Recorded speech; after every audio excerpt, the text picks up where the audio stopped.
tawagan ko siya, si Jesus, kung kailan kailangan siya. Palagi naroon at karamay siya, si Jesus. Kapag hindi ko na makaya, sa Kanya lang ako aasa.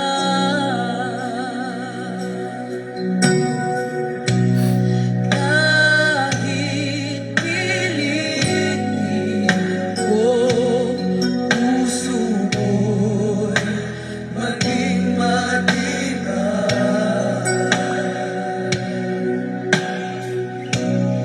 Ang kabiguan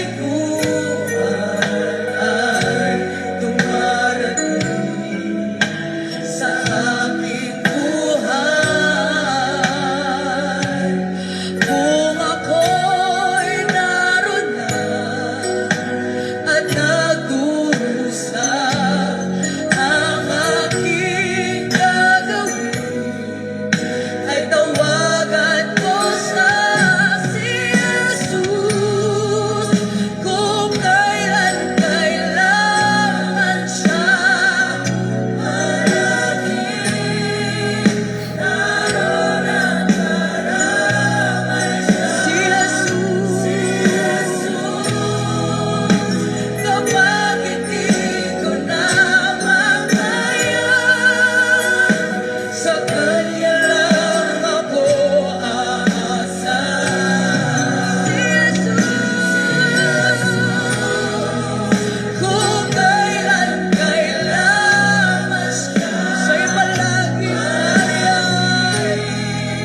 naroon at karamay. Si Jesus, kapag hindi ko na makaya, sa Kanya lang ako aasa.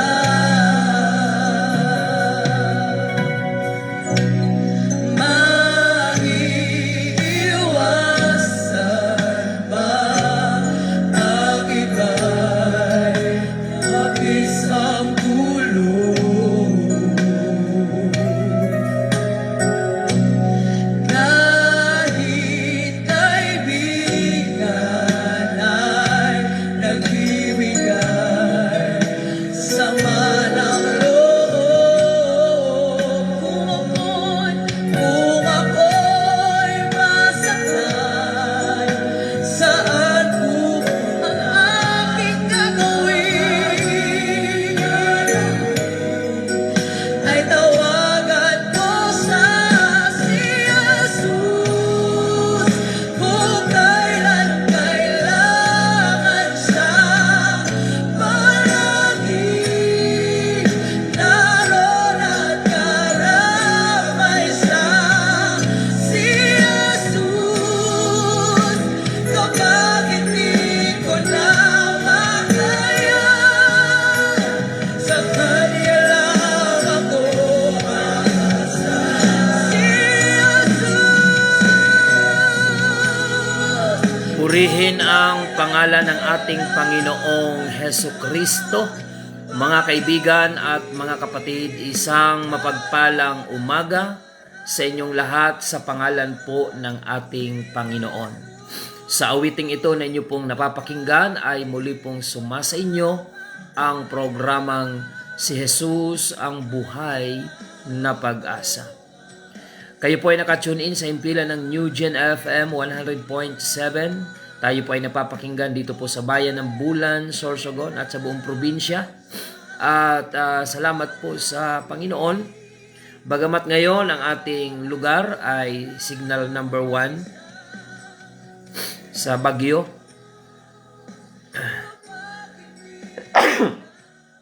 Gayunpaman mga kapatid, patuloy po ang ating pagtatanghal sa programang ito. Mag-ingat po kayo mga kapatid sa inyong lugar, sa mga merong typhoon signal sa umagang ito. Patuloy po nawa kayong ingatan, patnubayan ng ating pong Panginoon. So, sa kasalukuyan ay okay pa naman yung panahon natin, kaya meron pa rin kuryente at makakapag-program po tayo. So, ipag-pray po natin sa Panginoon ang kanyang patuloy na protection sa bawat isa sa atin. Sa gitna ng mga kalamidad, mga kapatid, ay manalangin po tayo at ang pag-iingat ng Panginoon ay patuloy po na maranasan natin. Muli, ito po ang inyong lingkod, Pastor Randy Rosari ng United Pentecostal Church, Bulan, na bumabati po sa inyo at nag-aanyaya na muli po tayo magsama-sama sa isang banal at makabuluhang pag-aaral ng salita ng Diyos. Good morning kay Sir Beng Sasi, dyan po sa Rizal. Pagpalain po kayo ng Panginoon at ang inyong buong family. Salamat po sa inyong panalangin at pag-aalala sa gawain ng ating pong Panginoon. I-bless po kayo ng Diyos. At sa lahat ng mga viewers ngayon, online, i-bless po kayo ng ating Panginoon. At sa lahat ng mga nakatune in ngayon sa frequency ng Radio New Gen FM 100.7, pagpalain po kayo ng ating Panginoon, mga kapatid, at sumayin niyo po ang patuloy na kalakasan, physical and spiritual. Sister Marifer Adumes, dyan po sa Barangay Bunga, sa unahan ng Butag, Bulan, pagpalain po kayo ng Panginoon, at nawa ay patuloy po tayong magsama-sama sa paglilingkod sa ating Panginoon. Praise the Lord. At ang ating mga kapatiran sa tatlong congregation ng UPC Bulan Church, pagpalain po kayo ng Panginoon. Ang ating congregation dyan sa UPC Magsaysay Bulan, good morning mga kapatid. Sumayin niyo po ang kalakasan at pagpapala ng Panginoon. At patuloy nating ipanalangin ang kagalingan ni Sister Norma Guyal. Ngayon po ay nasa hospital po siya. Dinalaw ko nung isang gabi. At patuloy po na ipag-pray natin ang kagalingan sa kanyang karamdaman. Ganon din ang ating congregation dyan po sa UPC Santa Remedios Bulan. Pagpalain po kayo ng ating Panginoon. At maging ang ating congregation dito po sa UPC Iquirino Bulan. Patuloy po na palakasin ng Diyos ang ating pananampalataya. Purihin ang Panginoon at tuloy ang ating mga schedule ng Bible study. Mamaya, alas 3 o alas 4 ng hapon ay merong Bible study dyan sa Barangay Biton, Magallanes. At patuloy po na pagpalain ng Panginoon ang ating mga kapatiran dyan sa Barangay Biton, Magallanes. Ang Labini family, Bueson family, at ang Broselo family, Belmonte family. Lahat ng mga kapatiran natin dyan ay patuloy po kayong palakasin ng ating Panginoon. At kung walang pasok ngayon ay meron po tayong mga schedule ng Bible study. So sa aking pagkakaalam ay wala ring pasok ang mga eskwelahan. So pero tuloy po yung ating Bible study. At patuloy po nating ipanalangin sa Panginoon ang ating bansa, ang ating bayan, lalo na sa panahon ng mga kalamidad at mga mabibigat na mga suliranin sa ating bansa. Mahalaga na tayo po ay sama-samang nananalangin sa ating Panginoon. Praise the Lord. Ang ating mga schedule ng gawain, mga kapatid, mula Sabado hanggang Linggo, ang UPC Bulan Church ay may 3 batch na pwede niyong pagpilian. Depende po sa inyong available time at kung saan kayo malapit. Sabado ng umaga, alas 6:30 ng umaga, ang ating pagsamba ay dyan po sa UPC congregation ng Barangay Magsaysay Bulan. At Sabado ng umaga pa rin, alas 8 ng umaga, dito po tayo sa UPC Iquirino Bulan. Alas 8 ng umaga po yan, Sabado. At pagdating naman po ng Linggo, Diyan po tayo sa congregation ng UPC Santa Remedios Bulan, alas 7 po ng umaga. So ipinag-aanyaya po natin yan sa ating mga kababayan dito po sa Bayan ng Bulan, ang gawain ng Panginoon na patuloy natin bigyan ng panahon at hindi puro hanap buhay lang, bagamat kailangan natin yan dito sa lupa, ngunit dapat nating balansehin at maunawaan natin na hindi lamang material na bagay ang kailangan natin, kagaya ng sinabi ng Panginoon sa Mateo 4:4, na hindi sa tinapay lamang mabubuhay ang tao, kundi sa bawat salitang namumutawi sa bibig ng Diyos. So ang salita ng Panginoon ay pagkaing pang-espiritual. Kaya mapalad po kayo kung sa umagang ito ay binibigyan nyo ng mataas na pagpapahalaga ang salita ng ating Panginoon. At kung ito ay mahalaga sa inyo, mahalaga rin ito sa iba. Kaya ibahagi po natin ang ating mga viewers online. You can share our Facebook Live to your friends, mga kapatid, upang ang Word of God na mahalaga sa inyo ay pakinabangan din ng iba sa pamamagitan po ng pag-share po natin. So, yan po ang ating gawin bilang partisipasyon sa utos ng Panginoon na humayo kayo at ipalaganap ang Ebanghelyo sa lahat ng kinapal. Ang sumasampalataya at mabautismuhan ay maliligtas. Purihin ang Panginoon, mga kapatid. Patuloy po tayo sa ating programa at saglit nating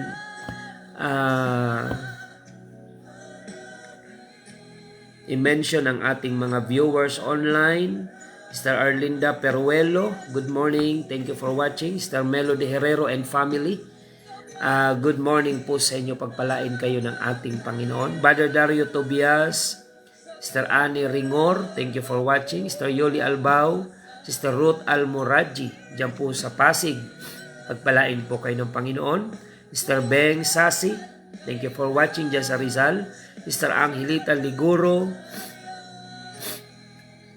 and also watching Brother Tofi Mendoza, Sister Jane Ioy, and Sister Ruth dyan po sa Zone 7. At maging ang mga kapatiran natin dyan sa Zone 7, ang Julian family, maging ang Histiada family, Galicia family, Baron family. Ayan, pinag-pray natin yung anak ni Sister Selma Baron na nag-prayer request po ng kagalingan. Pagpalain kayo ng Panginoon. Sister Giselle Reverente and Brother Alvin, good morning. Pagpalain kayo ng Panginoon. At Sister Perpetua Carido, Pastora Sheila May Piñaranda Ibanez sa UPC Sabah, Malaysia. Sister Lita Sultan, good morning. Brother Daniel Gulay Marahay dyan sa lugar ng Palawan, good morning. Si Rina de la Peña Alburo Lipalam, ayan, God bless. Pagpalain kayo ng Panginoon. Ang Lipalam family, kamag-anak siguro ito ng aking kaibigan na si Evangelist Angel Lipalam. I-bless po kayo ng Panginoon. April Santos, good morning. Si Elrac and Lacamiento, good morning. And also si Mamay Edin Nabua, good morning. Pagpalain kayo ng Panginoon. Amparo Balingit from Pampanga, good morning. Sister Evelyn Buhanghang, Marjun Dal, Sister Maricho Albao sa Masbate, good morning. Meron akong schedule dyan ng preaching and invitation sa Masbate City. Ayan, pagpalain kayo dyan ng Panginoon. Sister Helen De Terra, good morning. Owen Novero Ranyola, ayan, pagpalain kayo ng Panginoon. Sister Helen Magana, dyan po sa Bloomingtreet, Manila, pagpalain kayo ng Panginoon. Sister Lia Lee Gonzaga Jaming, good morning. And Sister Marife Radomes, dyan po sa Butag. LV Gomez Benigla, thank you for watching. Sister Evelyn Acuña, good morning. Pagpalain kayo ng Panginoon. Si Sister Loretta Mendoza, kung di ako nagkakamali ay sa Matnog ito. Paki-correct lang po kung tama ako. Sister Rebecca Montemor, thank you for watching. Jan Salvador, Juliana Lucia Aldi Pagasartonga, thank you for watching. Pastor Joel Tinoco and the congregation, ayan, na nakikinig ngayon at nakasubaybay. Zinaida Dumaykos, thank you for watching. And Sister Jonah, Sister Belen Apolinar Ako and Brother Bert dyan po sa Marikina. Ayan, malapit na naman ang gawain ng mga nanay dyan po sa Manila. Siguro magkita-kita kami uli nito. Dadalo din po ang aking may bahay at kasama ang mga delegates sa February 24 ba? 24, 25, 26. Sister Isabel Espiritu, good morning. And Brother Michael Regidor, our technician na nag-a-assist sa atin dyan sa station ng radio. Sister Sara Galios, Sister Vicky Tamayo Perol, good morning. Sister Laura Gumban, watching from Barangay Lahong, and the whole family. Brother Joven de los Reyes Dazo, good morning. Sister Aida Ramos, maging si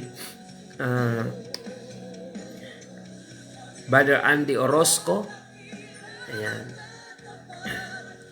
Sister Rosalie de los Santos Tinoco, ayan, mga inaanak natin to. Pagpalain kayo ng Panginoon ang inyong ministry.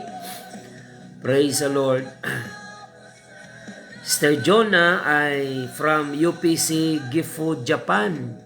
Ayan, pagpalain kayo dyan ng Panginoon. Under the leadership of Pastora Tess and Pastor Jel. Dyan po sa UPC Japan. Na-meet ko na po yung inyong pastora, ang mag-asawa. Last year dyan po sa Ninoy Aquino Stadium sa gawain ng Panginoon. Si Jessie Gabiana, thank you for watching from Katbalogan. Maging si Joseph Pabro, good morning. Pagpalain kayo ng Panginoon. Sister Miguel Amira, watching from Italy. Pagpalain po kayo ng Panginoon. Bernardo Matilde Leda Sidugen, good morning. Sister Elsa Belien, good morning. Sister Marilyn Wagas Ayok, pagpalain po kayo ng Panginoon. Dalia Barreto Pidlawan, thank you for watching. And Brother Jofil Agos, ayan. And Sister Renilda, dyan po sa Irusin. Ayan, ang Agos Mitchap, pagpalain po kayo ng Panginoon. Agos Lichon, pagpalain po kayo ng Panginoon. I-bless ng Diyos ang ating mga kapatid dyan sa Erusim. Maging Sister Dorina Palumado, good morning. Sister Margie Guitan Isiha, Shelo Nolasco Galabo, Sister Dolor Quezon, Sister Egina Balisok Tayab. Amen. Sister Dorina Palumado from UPC Baisa, Caloocan. Baka member po ito ng aking classmate na si Pastor Gideon Asis, pagpalain kayo ng Panginoon. Sister Maricho Albao, ayan. Okay, nagtatanong siya kung kailan ang preaching invitation sa Masbate. Ayan, sa city po ito ng Masbate, sa sectional conference ng section 1. Ayan, hindi ko pa na-check yung aking itinerary kung anong buwan, pero this year po yun, mga kapatid. Kung may kakilala po kayong pastor ng section 1, ay alam niya po yung schedule ng conference ng section 1 dyan po sa Masbate. Okay. Mamaya i-check ko din po at i-message ko po kayo. Sister Siren, good morning. Watching from Valenzuela. Pagpalain kayo ng Panginoon. Brother Gary, amen. Praise the Lord. And MJ de Guzman Julian, thank you for watching. Sister Mary Jane. At maging si, okay.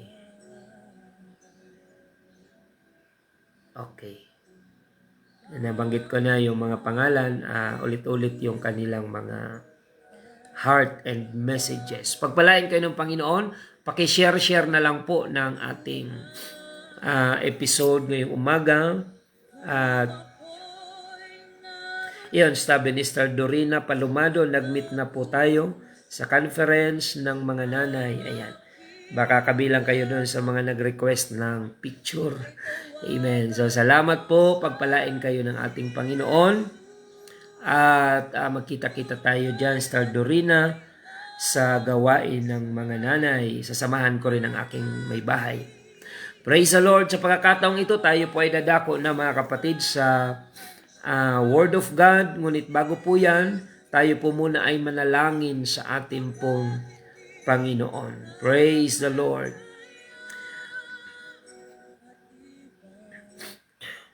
Tayo po ay manalangin. Panginoong Jesus, ngayong umaga kami po ay nagpapasalamat sa dakila mong biyaya at pagpapala sa aming buhay na sa kabila ng mayroong bagyo na paparating sa aming lugar at ngayon nga po ay signal number 1 sa area ng Sorsogon Province at marami pang mga karatig probinsya. Gayunpaman, Panginoon, dakila ang iyong kapangyarihan. We believe that you will protect us, O God, kagaya ng mga nagdaang mga bagyo na kami nanalangin at iyong iningatan. Ganon pa rin ang aming pananampalataya at pagtitiwala sa iyo. Na sa gitna ng paparating na bagyong ito, ikaw pa rin ang Diyos na maaasahan, na hindi nagbabago kahapon, ngayon at magpakailanman. Dalangin po namin, Panginoon, ang iyong patnubay at gabay sa aming mga kababayan na hindi man namin kontrolado ang panahon, ngunit ikaw ang Diyos na aming tinatawagan at sa kamay mo ay meron kaming kapayapaan at kapanatagan. Ingatan mo ang aming mga kababayan at lahat ng mga probinsya na dadaanan ng bagyo, Panginoon. Ikaw po ang patuloy na magbigay ng protection, pag-iingat sa bawat buhay at maging sa kabuhayan ng aming mga kababayan. At loobin mo po, Panginoon, na ito ay wag nang mag-landfall at manatili na lang sa karagatan na walang sino mang taong mapipinsala, Panginoon. Kumilos ka po, Diyos, at pagpalain mo ang iyong salita na aming ipaglilingkod ngayong umaga. Nawa ay maging pagpapala po ito sa buhay ng marami naming mga kababayan. Salamat po, Panginoon. Purihin ka at sambahin sa Espiritu at katotohanan. Bless our viewers online and our listeners on air. Lahat ng mga nagsishare ng episode na ito ngayong umaga ay mapagpala at makakarinig ng iyong salita. Lahat ng mga mararating ng mensaheng ito ay iyong pong tawagin upang ikaw ay paglingkuran para sa kaligtasan ng bawat kaluluwa. Dalangin din namin ang kagalingan, ipagkalubo po sa anak ni Sister Selma Baron na nag-request ng panalangin at kagalingan. Ipagkalubo po, Panginoon, sa oras na ito in the name of Jesus Christ. And also complete healing para kay Tatay Eli Murata na nagpapagaling kalalabas lang ng hospital. Igawad mo, Panginoon, ang kagalingan at positibong pananampalataya. Ganun din Sister Norma Guyal na nasa ospital na ayon sa doktor ay kailangan putulin ang kanyang kamay upang hindi umakyat yung cancer cell sa kanyang braso. Dalangin namin, Panginoon, ang iyong mapaghimalang pagkilos sa buhay ni Sister Norma Guyal. Pagalingin mo siya, Panginoon, at ipagkaloob mo sa kanya ang himala at kompletong kagalingan. In the name of our Lord Jesus Christ, lahat na may mga taglay na karamdaman ngayon, ikaw po ang magkaloob ng katugunan, kagalingan sa pangalan mo, Panginoong Hesus Kristo. Maraming salamat po, Diyos. Sa iyo namin iniaalay ang pinakamataas na papuri at pagsamba. In the name of our Lord Jesus Christ, we pray. Amen and amen.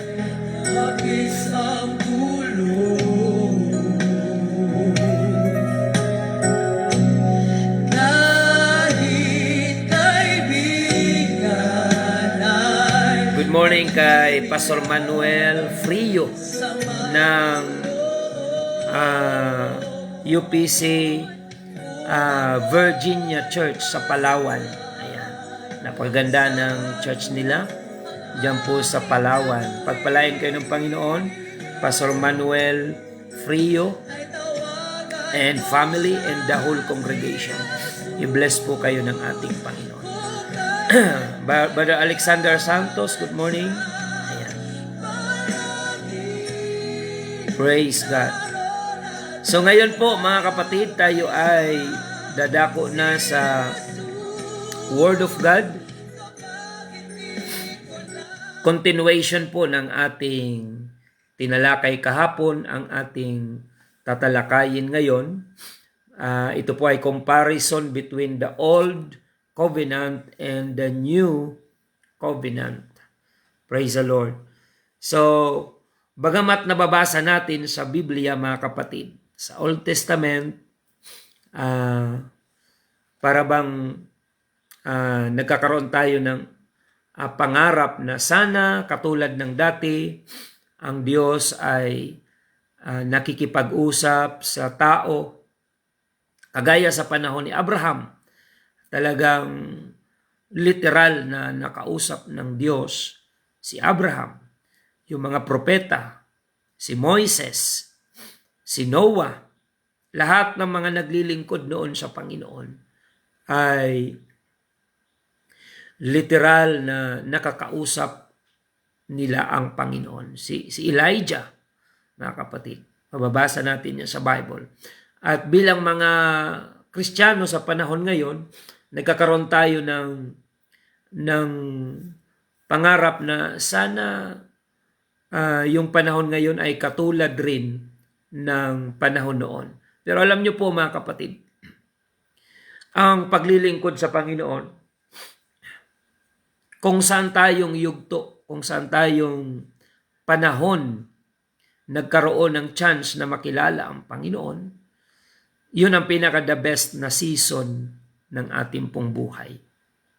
So, hindi man tayo ipinanganak sa panahon ng mga propeta na nakakausap nila literal ang Diyos. Ang panahon natin ngayon ay dapat nating maunawaan na ang Diyos noon at ang Diyos ngayon ay iisa. Because Jesus Christ is the same yesterday, today, and forever. Mga kapatid, hindi siya nagbabago. Hindi siya tumatanda. Ang generation ay pumapalit-palit, pero ang Diyos ay nananatili. Kaya hindi siya saklaw ng panahon, hindi siya saklaw ng paglipas ng taon, ng mga century, decade. Ang Panginoon ay nananatili. Di siya tumatanda. Siya ang Diyos ni Abraham at siya rin ang Diyos natin ngayon. Hindi siya nagbabago. Ngunit yung kanyang covenant sa tao ay nagbabago mga kapatid. Pero the same pa rin yung kanyang standard. Sa Old Testament, kapag ang tao ay naghahandog sa Panginoon, nire-require ng Panginoon yung the best na handog. Yan ang dahilan kung bakit yung handog ni Abel tinanggap ng Diyos, ngunit ang handog ni Cain ay hindi tinanggap. Sapagkat ang prinsipyo ng Panginoon, ang paghahandog ay hindi yung basta-basta ka lang maghahandog nang walang sacrifice na involved. Ang handog ni Cain ay mga tira-tirang bagay, samantalang ang handog ni Abel ay pinili niya yung pinakamainam, pinaka-the best, sapagkat naunawaan ni Abel na para sa Diyos yung kanyang gagawin, kaya gagawin niya ang the best. Because God deserved the best. At ngayon, mga kapatid, wala nang mga paghahandog tungkol sa mga hayop na susunugin sa altar, ngunit ganun pa rin ang pananaw ng Panginoon. Ang iahandog nga lang natin ngayon kumpara noon ay mga hayop para sa ating kasalanan upang mapatawad tayo ng Diyos. Ngunit ngayon sa ating panahon, ang ihahandog natin ay ang ating sariling buhay.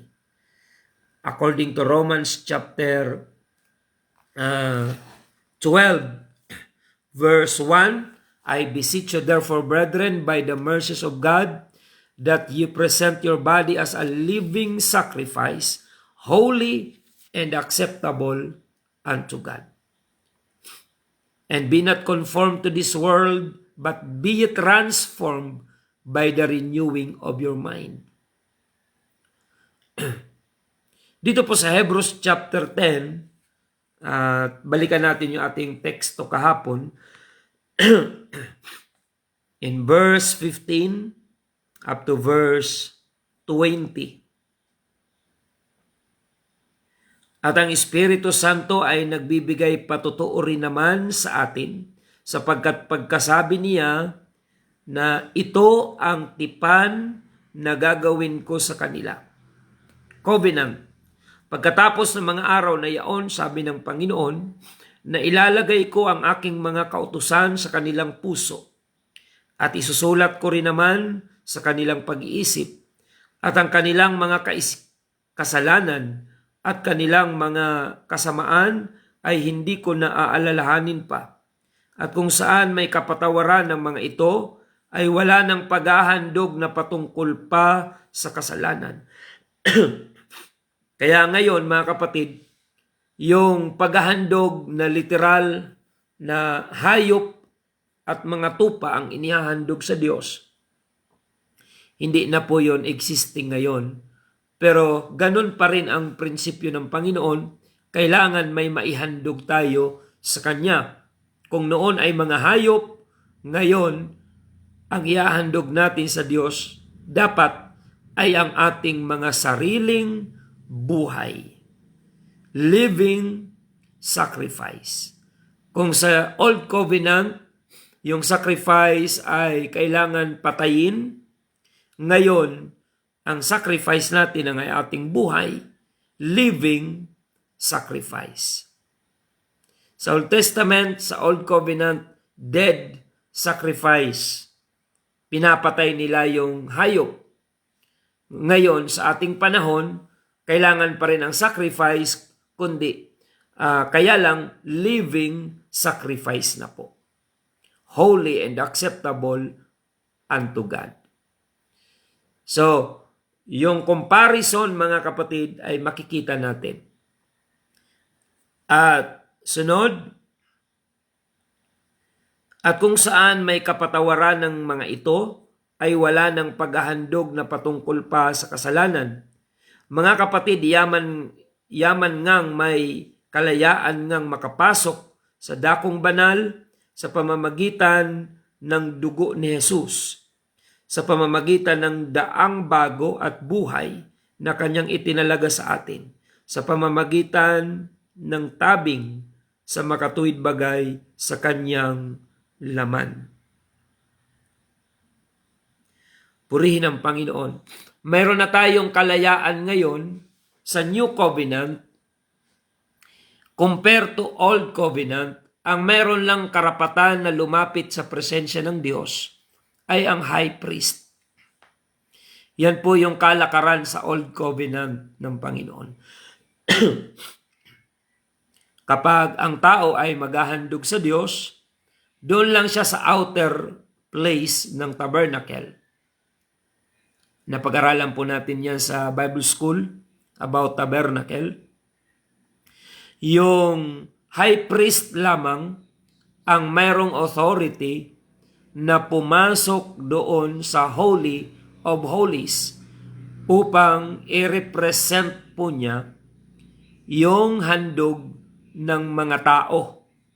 Ayan. Kapag tinanggap ng Diyos yung handog ng mga tao sa kanilang pagkakasala, ang high priest ay makakalabas ng buhay doon sa Holy of Holies. Subalit, kapag hindi tinanggap ng Diyos yung handog ng mga tao na naghihintay doon sa outer place, ang high priest ay mamamatay doon sa loob ng Holy of Holies. Ganon ka selan ang Panginoon sa paghahandog sa Old Covenant. Pero ngayon, mga kapatid, nung mamatay ang Panginoong Hesukristo, upon His death, mga kapatid, yung tabing sa templo na sumisimbolo ng division sa pagitan ng tao at ng Diyos, ay napunit po yun from top to bottom. Mula sa taas, pababa, napunit yung napakakapal na tabing ng templo, dividing the Holy of Holies and the outer place. Na ang ibig sabihin po nito, mayroon na tayong kalayaang pumasok sa dakong banal. Ayan. Na kung dati sa Old Covenant, ang high priest lamang ang pwedeng mag-present ng handog sa Diyos, ngayon, individually, mga kapatid, ay pwede na tayong lumapit sa presensya ng ating Panginoon. Kagaya ng paanyaya ng Panginoon sa aklat ng Mateo 11:28, magsiparito sa akin kayong lahat na nangapapagal at nangabibigat ng lubha, at kayo'y aking papagpapahingahin. So ang Panginoon ay meron ng personal invitation sa individual na sino man ang napapagal sa kanyang kalagayan ay pwede nang lumapit personally sa Panginoon na hindi niya na kailangan ang sino mang religious leader or high priest. You can talk to God personally, mga kapatid, in prayer, and the Lord will listen to your prayer. Kaya ngayong umaga, pwede kayong manalangin sa Panginoon na hindi nyo na kailangan ng sinong padrino na kagaya sa Old Covenant, kailangan mo ang high priest upang siya ang magpipresent sa Diyos ng iyong handog. At ang high priest ay siya ang mag-officiate nung paghahandog. At kapag hindi ng Diyos tinanggap yung handog ng mga tao, mamamatay ang high priest doon sa loob ng kabanal-banalang dako. Kaya merong tali sa paa yung high priest at merong kalimbang. Kapag tumutunog yung kalimbang, kasi bawal nga doon pumasok ang hindi high priest, kaya may tali sa paa yung high priest kapag siya ay namatay sa loob ng Holy of Holies dahil, for example, pag hindi tinanggap ng Diyos yung handog ng mga tao, mamamatay ang high priest doon sa loob ng Holy of Holies. So hihilahin na lang siya ng mga tao palabas dahil hindi sila pwedeng pumasok doon. Ganun po kaselan yung Old Covenant ng Panginoon. At ngayon, malaya na po tayong makapasok sa dakong banal na ang tinutukoy noon ay ang presensya ng ating Panginoon. At kung sa Old Covenant, ang utos ng Panginoon ay nakasulat sa tapyas na bato, yung Ten Commandments for example. Ngayon, ang sabi ng Panginoon, I will make a new covenant with you. Ito ang tipan na gagawin ko sa inyo. Sabi ng Panginoon, ilalagay ko ang aking mga kautusan sa kanilang puso at isusulat ko rin naman sa kanilang pag-iisip. Ayan. So, yun yung difference when we compare the Old and the New Covenant. Yung Old Covenant, yung kautusan ng Panginoon was written on tables of stone. Mga kapatid, yung tapyas na bato. Subalit, sa New Covenant, ang kautusan ng Panginoon, hindi niya na daw ilalagay sa bato. Ang bato kasi matigas. Kaya ilalagay niya ito sa ating puso. At isusulat niya sa ating pag-iisip. Kaya pansinin niyo mga kapatid, once na taimtim niyong pinakinggan ang pangangaral ng salita ng Diyos, hindi na ito mawawala sa puso niyo. Hindi na ito mawawala sa isip niyo, mga kapatid. Na kahit hindi ka pa man agad-agad mag-response doon sa salita ng Diyos Subalit, hindi mo maikakaila na laging maaalala mo yung Word of God, lalo na yung pangungusap ng Panginoon na ginagawa sa iyong puso at sa iyong isipan. Sinungaling lang ang taong magsasabi na siya'y nakinig ng Word of God pero wala man lang siyang naramdaman na pangungusap ng Panginoon o kaya wala man lang siyang naaalala doon sa mga narinig niyang ipinangaral, lalong-lalo na kapag narinig niyo ang pangangaral patungkol sa pag-ibig ng Diyos at ang kanyang pagnanais, marubdob na pagnanais na tayo ay maligtas. Kapag pinakinggan mo yan ng buong puso, hindi pwedeng wala kang maramdaman na pangungusap ng ating Panginoon. Sapagkat ang sabi ng Panginoon, ilalagay ko na ang aking salita sa puso nyo at isusulat ko rin sa inyong pag-iisip. So that wherever you go, brothers and sisters, you have the Word of God. Written not on the tables of stone, but written upon your heart at sa iyong isipan. Kaya kahit saan ka pumunta, ang Word of God magpapaalaala sa iyo na ikaw ay maglingkod sa Panginoon. Kaya yung mga totoong tumanggap ng salita ng Diyos, kahit saan yan makarating, ang hahanapin yan ay pagkakataon na siya ay makadalo sa gawain at makapaglingkod sa Panginoon. Tingnan niyo po yung mga totoong mananampalataya na naninindigan sa mga natutunan niya na salita ng Diyos. Kahit anong mangyari sa kanyang buhay, pagsubok man o pagpapala, kahirapan man o kasaganaan, ang natutunan niyang salita ng Diyos na inilagay ng Panginoon sa kanyang puso at inukit sa kanyang isip, hindi niya na ito makakalimutan. Kaya nga kahit yung mga nagkataon na nalayo o na backslide, mga kapatid, time will come, sila ay babalik at babalik sa paglilingkod sa Panginoon. Kaya yung mga backslider, gaano man sila nag-i-enjoy sa makasanlibutang gawa, matatapos din yung kaligayahan na yon. At sa huli, hahanapin pa rin nila yung salita ng Diyos na maaring tinabunan nila ng tinabunan ng mga layaw ng sanlibutan. No matter kung sila ay nag-enjoy sa kanilang buhay makamundo, pagkatapos ng lahat ng yan, pagsasawaan niya ang buhay sa sanlibutan at ang matitira sa puso niya ay ang inilagay ng Diyos na kanyang salita at yung inukit ng Diyos na kanyang salita sa puso at sa isip ng tao. Kaya yung New Covenant, mga kapatid, mas mainam ngayon dahil alam nyo sa paghahandog lang sa Diyos. Mga kapatid, kung sa Old Testament time, bawal kang pumunta sa templo na wala kang handog. Mga kapatid, ngayon, to be honest, mga kapatid, marami mga taong labas-pasok sa simbahan.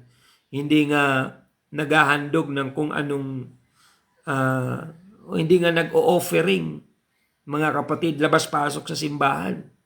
Mga kapatid, maraming mga taong ganun. Wala silang malasakit sa gawain. Pero gusto lang nilang manalangin, papasok sa simbahan, lalabas, gusto lang nilang manalangin sa Panginoon without giving any sacrifice or offering unto God. Sa panahon ngayon, maraming gumagawa ng ganon, mga kapatid. Pero sa Old Testament time, hindi ka pwedeng pumunta sa templo na wala kang ihahandog sa Diyos. Ganon po kahigpit ang Panginoon sa Old Covenant. Pero ngayon, you can go to church without giving your offering. Mga kapatid, I'm not saying na tama yon, pero marami ang gumagawa nun. Minsan, hindi pa nga nag-offering, Siya pa yung tatapat doon sa electric fan. Mga kapatid, siya pa ang tatapat doon sa aircon. Ang sarap ng upo sa simbahan. Mga kapatid. Pero hindi yan nagbibigay ng tulong, pinansyal or offering. So, wala namang problema doon, mga kapatid. Amen. Kaya lang, kung ikaw ang may ganyang attitude, i-check mo yung puso mo sa Panginoon. Dahil yung mga totoong may pagmamahal sa gawain ng Panginoon ay hindi papayag na hindi siya kabahagi sa anumang mga sakripisyo na ginagawa ng mga tunay na naglilingkod sa Diyos. Amen. At ang sabi po ng Panginoon, mas mapalad yung tumatanggap kaysa sa nagbibigay. Ayan. Marami mga Kristiyano ngayon ginagawang ATM yung pagdalo sa church. Pag sinabing ATM, isusuksok mo yung card at gusto mo may lumuwa na pera. Maraming pumupunta sa church para pagpalain, mga kapatid. Okay naman yon, kaya ng Diyos pagpalain ang mga lumalapit sa Kanya. Pero pag malago kang Kristiyano, hindi ka lang pupunta sa church para pagpalain, kundi gusto mo ring maging pagpapala ka sa church. Yan po yung pananaw ng mga lumalago na mananampalataya. Pero yung mga baby Christian, sasabihin, I will go to church to be blessed. It's just okay. Pero kapag mas malalim ang pagiging Kristiyano mo, you will go to church not just to be blessed, but to be a blessing also to the church and to your brethren, mga kapatid. Pupunta ka sa church hindi para pagpalain lang, kasi given na yun. Pupunta ka sa church para maging pagpapala ka rin sa kabuuan ng church at sa mga mananampalatayang katulad mo. Purihin ang pangalan ng ating Panginoon. So yan po yung comparison between the Old Covenant, yung high priest sa Old Covenant, ang may authority na maghandog sa Diyos in behalf doon sa mga tao. Pero ngayon, ikaw na mismo ang magpipresent ng iyong handog under the New Covenant. You need to present your body as a living sacrifice, holy and acceptable unto God. At alam nyo mga kapatid, sa Old Covenant, hindi ka pwedeng sumamba sa Diyos outside Jerusalem.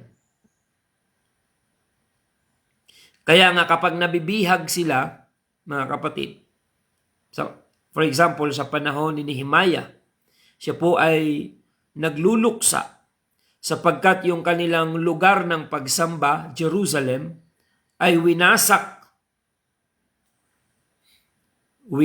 mga kapatid ng mga pagano na sumakop sa kanila. Kaya nag-request si Nehemiah kay King Artaxerxes na kung siya'y papayagan, i-rebuild niya yung Jerusalem. Sapagkat ang Jerusalem was the center of worship. Kagaya rin ng panahon, mga kapatid, ng Ethiopian eunuch. Ayan, kung titingnan natin sa Biblia, ang layo pa ng pinanggalingan nitong Ethiopian eunuch, he went to Jerusalem just to worship God. Amen.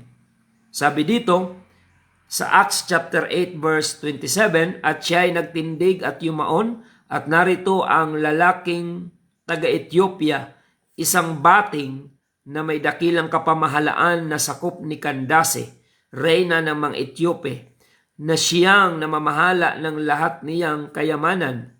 At siya'y naparoon sa Jerusalem upang sumamba. Ayan. Pabalik-balik siguro itong Ethiopian na ito, mga kapatid, sa Jerusalem.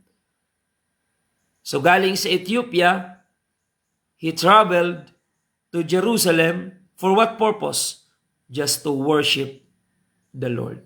Alam nyo, kung tayo ay nasa ilalim ng Old Covenant, for you to worship the Lord, kailangan mo literal na pumunta sa Jerusalem.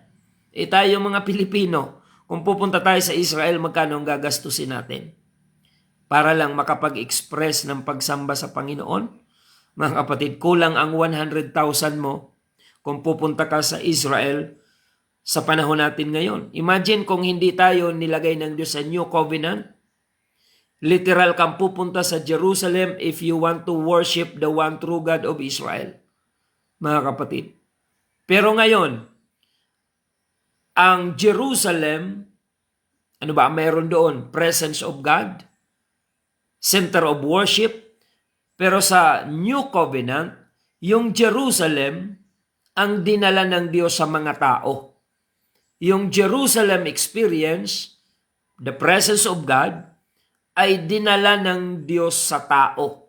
Kaya ang sabi po ng Joel 2:28, that in the last days, I will pour out my spirit upon all flesh. Amen. Yung Jerusalem experience, na pag pumupunta doon ang mga tao, nag-worship sila sa Panginoon at nararamdaman nila ang presence of God, yung ganong experience, mga kapatid, alam ng Panginoon na mahihirapan ang mga tao na yun ay i-maintain. Kaya under New Covenant, yung Jerusalem experience ang dinadala ng Diyos sa mga simbahan ngayon all over the world, mga kapatid.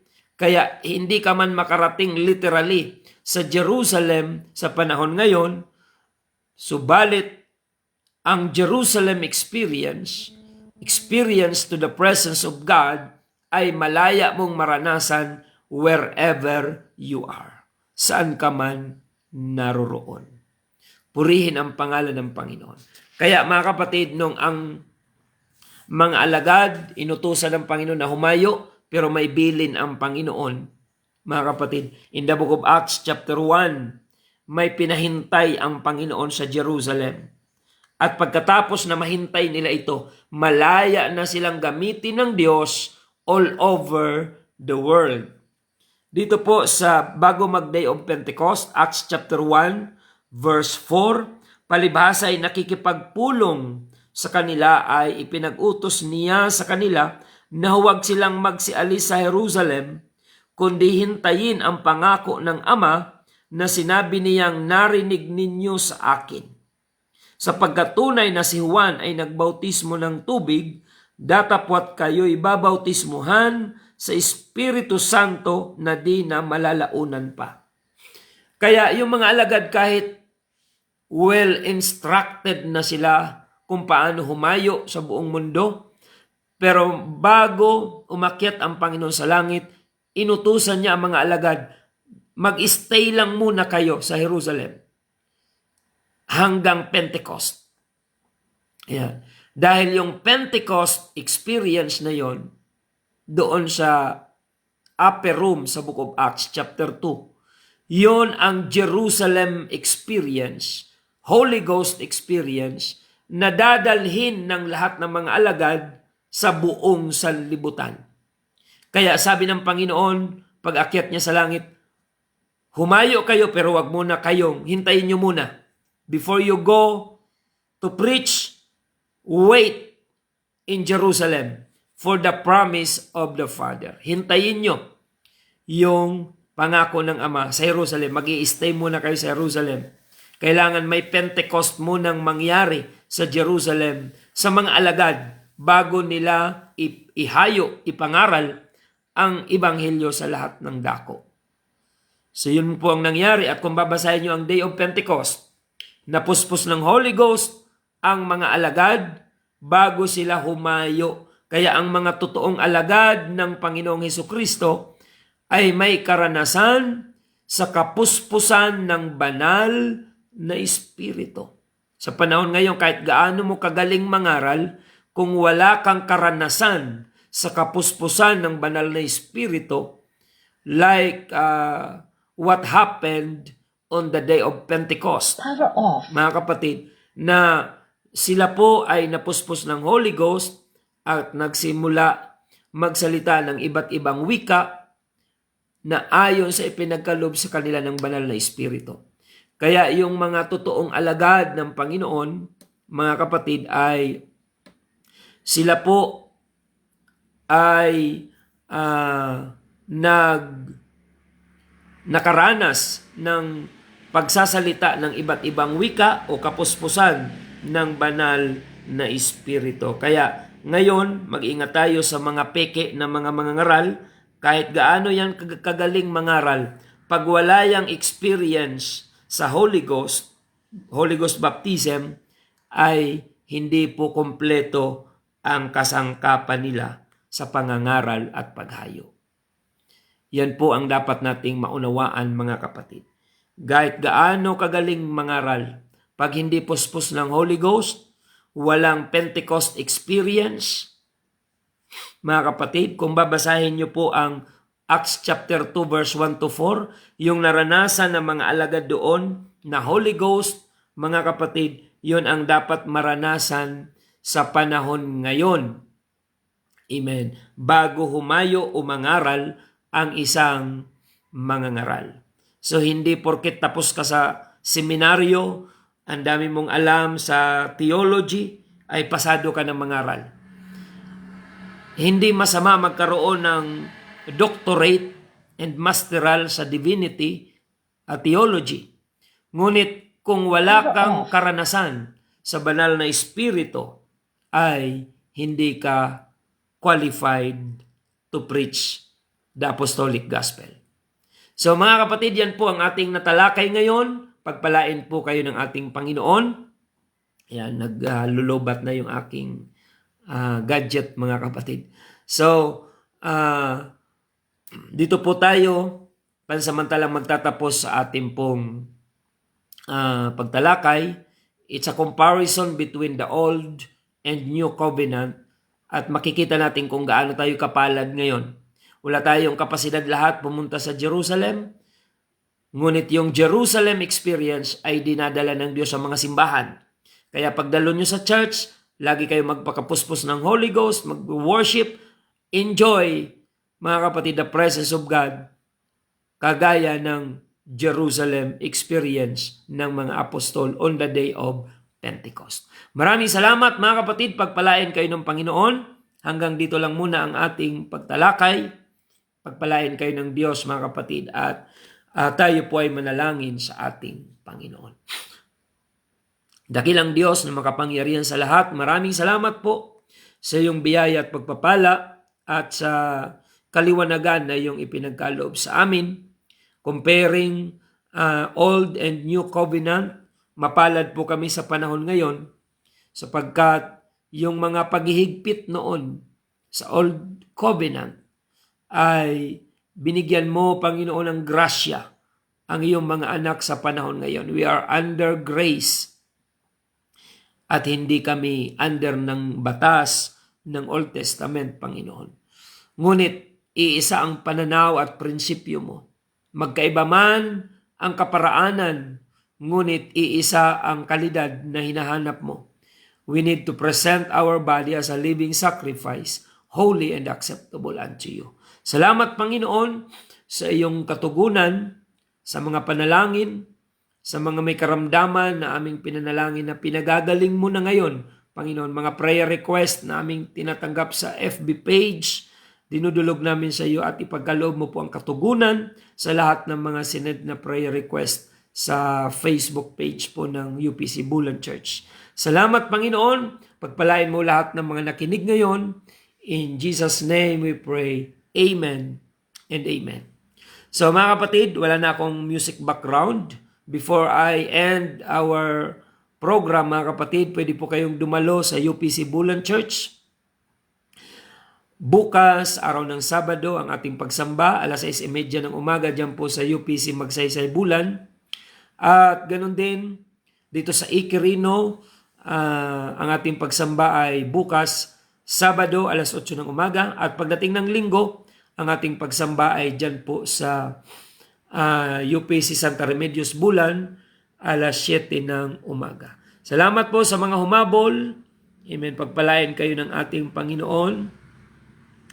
Praise God. Sumayin niyo po ang patuloy na kalakasan at biyaya po ng ating Panginoon. Sa mga hindi ko na mababanggit na humabol na viewers, pakishare po ng ating episode ngayong umaga at ang pagpapala ng Diyos ay patuloy na ipagkaloob po sa inyo. Ito po ang inyong lingkod, Pastor Randy Rosare, ng United Pentecostal Church Bulan na nagpapasalamat sa inyong pagsubaybay at lagi nating tandaan na tanging si Jesus lamang po ang ating buhay na pag-asa.